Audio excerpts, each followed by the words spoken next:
சொல்லுகிறார், நியாய தீர்ப்பு தேவனுடைய வீட்டிலே துவக்கும் காலமாயிருக்கிறது. ஏன் ஆண்டவர் தேவனுடைய சபையிலே நியாய தீர்ப்பை துவங்குகிறார்?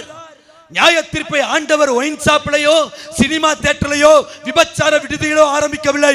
தேவனுடைய சபையிலே தான் தன்னுடைய நியாய தீர்ப்பை தேவன் ஆரம்பிக்கிறார். ஏன் தெரியுமா? தேவனுடைய சபையில தான் தேவனை அறிந்தும் துணிகரமா பாவம் செய்யறவங்க இருக்கிறாங்க.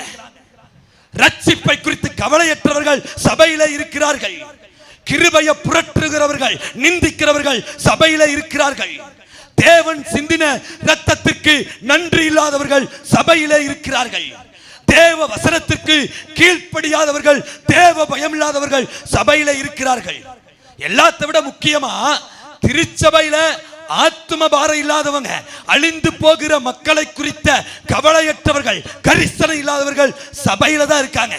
எசேக்கியேல் 9வது அதிகாரத்துல ஆண்டவர் சொல்றாரு, எருசலேமில நடக்கிற அருவருப்புகள் நிமித்தம் பெருமூச்சு விட்டு அழுகிறவங்களுடைய நெற்றில அடையாளம் போடு.